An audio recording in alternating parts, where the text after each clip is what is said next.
And you can see the river's in a rampage. Here is water over the road, and there is about the bottom of the bridge. These pictures were taken down in the Stony Creek bottoms east of Lawhoff.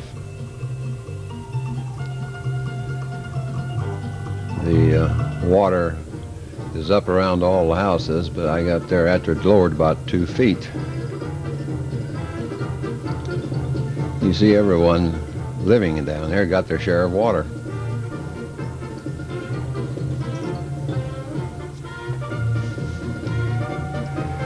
Old Stony is really rolling there.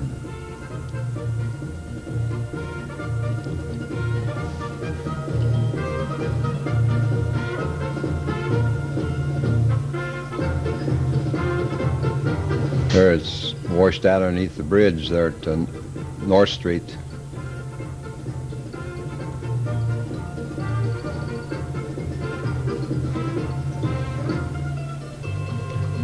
Here's where the two bridges come together, right there east of Law House. One's on North Street and one is on a little side street. Now this, the walkway of the bridge on North Street is washed away. There's a bunch of cars that got into a jam, and this one here to the left, he hit that telephone pole, bashed his fender back. That bridge was in Ellsworth Park, and these houses are down on South Logan Avenue. There's the interurban bridge here in Ellsworth Park. After the river raised another 2 or 3 feet.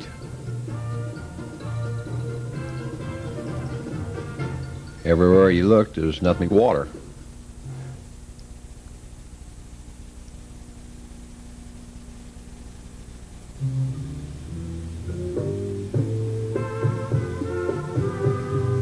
We're still in the Ellsworth Park area. Now there's the Memorial Bridge on South Gilbert Street. That's the old bridge. There's looking at the interurban bridge again across the river. This is taken from the Memorial Bridge looking down onto the river, and over in the background there's Western Brick Company in the Heights. Now we're up to the dam, and you can see they've got all the gates open, trying to lower it before they lose the dam. That river below was quite large. That retaining wall is probably 20 or more feet high, and you can see it's clear to the top of it.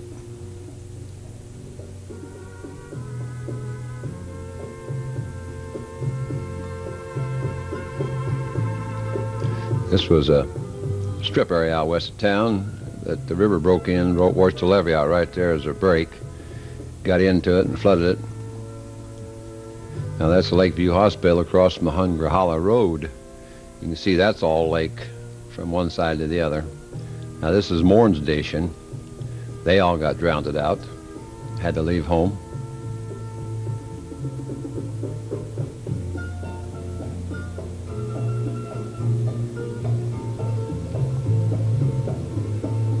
There's one house, it was up high and dry. He didn't have to worry, only he couldn't get out because the road was covered up. Now here comes the sightseers coming across the Hungry Hollow Bridge. Now we're up the Seton Hill on the Dixie, and you can see the water is running across the pavement. This was taken at the bottom of Keesler Hill, the old farmhouse that used to sit down there, and there was the barn he kept his livestock in. This is Gleason Knight's rendering works, was in the round bottom area.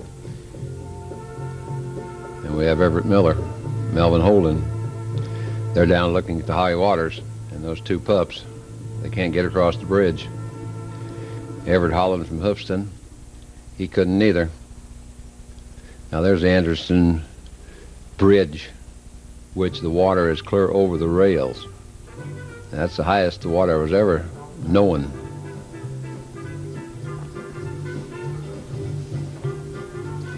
Alec Anderson's office, the top of it sticking out. And there's his tipple at the mine, about covered up.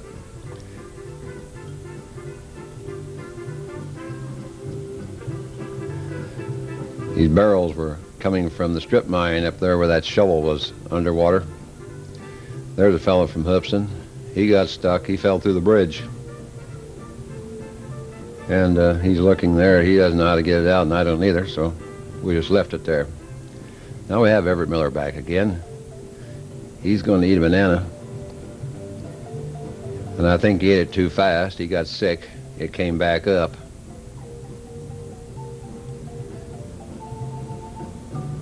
Anyone that eats that fast would get sick. Now there it's coming up. It's coming up in chunks. Couldn't figure that out, how it did that. That banana peeling down there, keep your eye on it, because see it jump up there, and he's going to wrap that banana back. We're at Red Dragon Coal Mine on Mauck Lane. That ended up about starting of the war. You have Pete Wilburn and Everett Miller.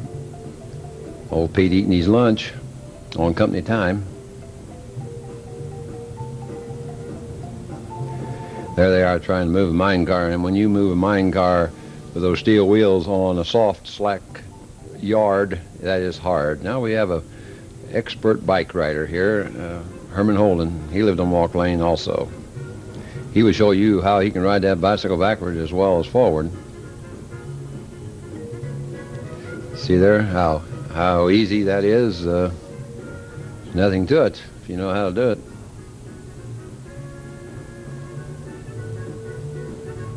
I'll take you across the lake.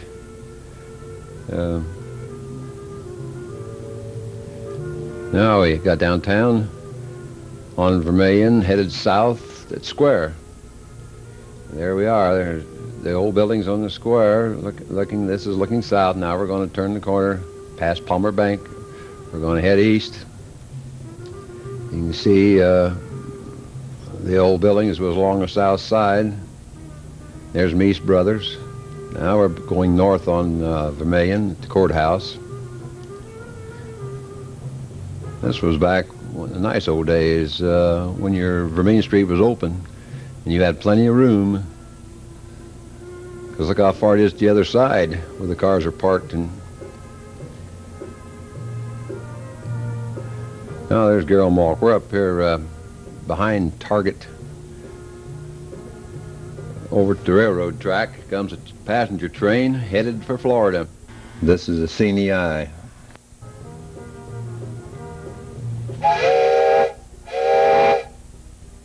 Yeah, Gare fell down in front of between the tracks. Train didn't hurt him. He thought it did. Now, about 15 minutes later, we had another one coming by. These were all passenger trains headed for Florida, hauling the folks from Chicago down.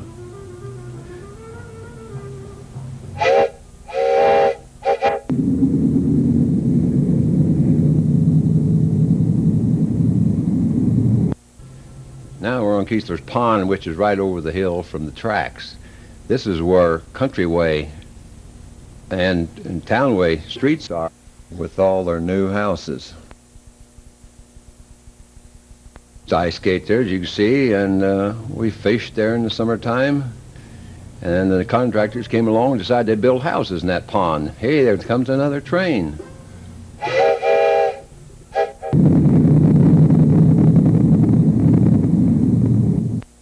Trains all ran in about 15 minutes apart. Now this is looking down on the lake, over the old pavement, which was 2-lane at that time. We're going to do a little gigging. See, you have to go along and pound the ice, stir up the fish, and you cut the hole, get your gig, and shove it right through the big fish. Powerful truck, Doodle Schramm looking on. Now they got her stuck in a mud hole. They don't know what to do with it. Now Love, he's going to kind of look it over, and so is Doodle. Doodle's going to help a lot. Now look at him turn that wheel, and how easy he turns that, sitting in the mud.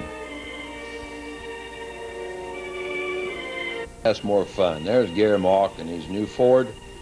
We're down on the Pollywogs at the bottom of Keesler Hill. We had races on that ice.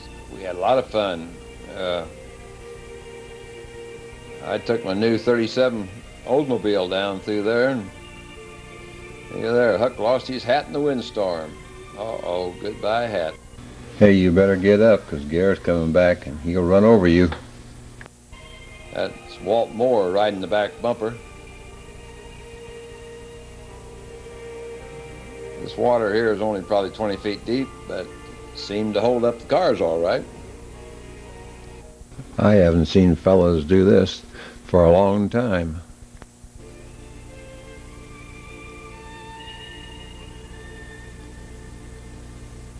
We had 4 cars racing down that ice side by side at one time. And, you know, luckily we didn't fall through. There, Garrett just left the ice, went up on the road, now he's coming back.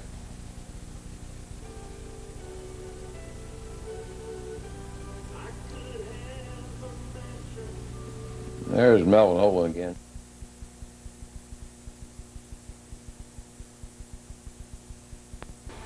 Uh-oh, the wind got Huck's hat again. Look out, we're going to have a fight there. Garrett tried to get it first. Huck laid on top of it, and he did squash it that. Here's the old circus days.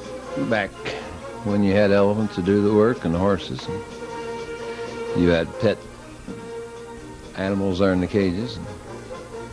There's a man on top of the tent. He's stringing the rope. Comes your work horses.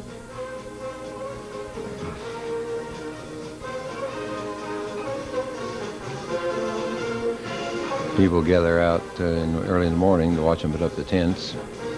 You had to get about 4 o'clock in the morning to see them unload off the railroad cars. You used to park them over there on Griffin and Seney Eye and unload them all there with the elephants.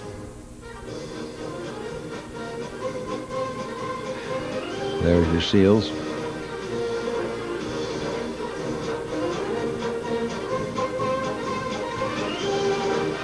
And your pet lions.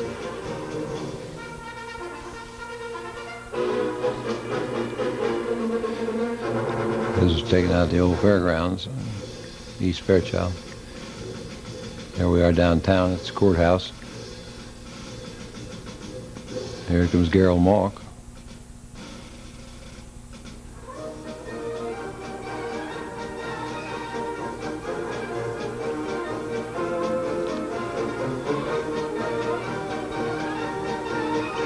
There's our ugly-looking buses of that day. And you got some clowns, and you got girls, and you got horses and wagons.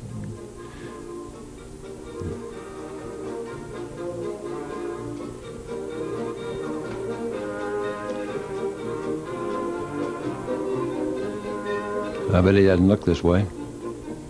Oh, yes, he did.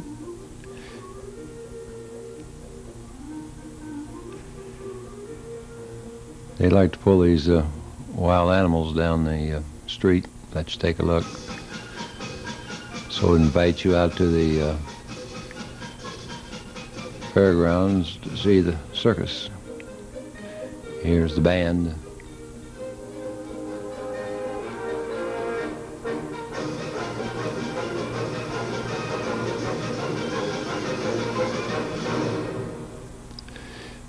There's the boys that's playing a little something for us. See, it's the old Cole Brothers Circus.